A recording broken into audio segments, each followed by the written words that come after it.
आप सभी को मेरा प्यार भरा नमस्ते। छोटों को बहुत बहुत आशीर्वाद, क्योंकि कल इलेक्शन है यूपी में भी और भी बहुत जगह आप लोग वोट करने जा रहे हैं। कुछ भ्रांति में ना पड़े इसलिए एक छोटा सा मैं वीडियो बनाया है। ये आप इसको एक बार सुनकर ज़रूर देखें। आपकी इच्छा है किसी को भी वोट दें। एक जगह है पाकिस्तान के अंदर सियालकोट, शायद आप लोगों ने भी सुना होगा। वो हिंदू बहुल प्रांत था। जब 1946 की बात है, तो जब बंटवारे का समय आया तो वहाँ के लोगों से पूछा गया कि भाई तुम पाकिस्तान के साथ जाना चाहते हो या हिंदुस्तान के साथ रहोगे। तो क्योंकि वो हिंदू बहुल था तो सबने यही कहा कि हम हिंदुस्तान के साथ जाना चाहते हैं। वहाँ 3 लाख से ऊपर आबादी थी हिंदुओं की, और मुसलमान जो थे वो बहुत कम मात्रा में थे, कुछ हज़ार थे।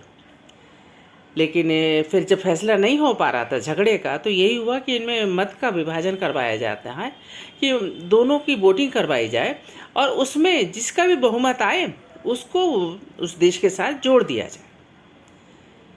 मुसलमानों को पता था हमारी संख्या कम है,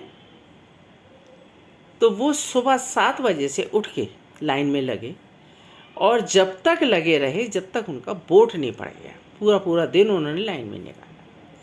हिंदू लोग जो इस घमंड में थे, इस उसमें थे कि भाई हम जीती जाना है हमारा, इतने हम हिंदू हैं, इतनी बड़ी संख्या में हिंदू हैं तो हम तो जीती जाएंगे, कितना भी ये इलेक्शन करवा लें। और वो वोट करने नहीं गए। जो गए लाइन देख के वापस आ गए। कुछ ने हिम्मत भी करी लाइन में लगने की, लेकिन उनकी हिम्मत घंटे 2 घंटे रुकने के बाद जवाब दे गई और वो घर आके सो गए।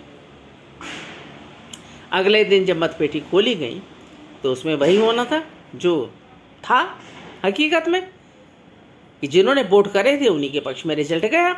मुसलमानों ने वोट करे थे उनके पक्ष में गया, और सियालकोट को जो हिंदू बहुल इलाका था पाकिस्तान में मिला दिया गया। यही फर्क हो जाता है जब हम वोट करने नहीं जाते। ऐसे व्यक्ति वोट करने जाते हैं जिनको समझ ही नहीं होती वोट करने की, जिन्हें पता ही नहीं किसको वोट करना है। और जो समझदार लोग होते हैं वो या तो घूमने निकल जाते हैं या अपने इधर मौज मस्ती में रहते हैं, और वोट करने का जो समय है कि हमें क्या फ़र्क पड़ना है, एक वोट से कोई आओ कोई जाओ। ऐसे ही लोगों की वजह से 1000 साल गुलामी भुगती है हमारे देश ने। अगर हम आज इस बात की परवाह नहीं करेंगे कि हमारे वोट से क्या फ़र्क पड़ना है, तो सियालकोट की तरह जो अभी 2017 में वहाँ इलेक्शन हुआ, जो लाखों की आबादी थी, अब सिर्फ 500 लोग रह गए हैं। कुछ को सदा के लिए सुला दिया गया, कुछ को भगा दिया गया, कुछ को कन्वर्ट कर दिया गया मुसलमानों में, और जो बचे हैं वो सिर्फ 500 लोग बचे हैं जो वह किसी तरह से वहाँ जी रहे हैं। सोचो, अपने लिए नहीं अपनी नस्लों के लिए वोट डाल ले जाओ।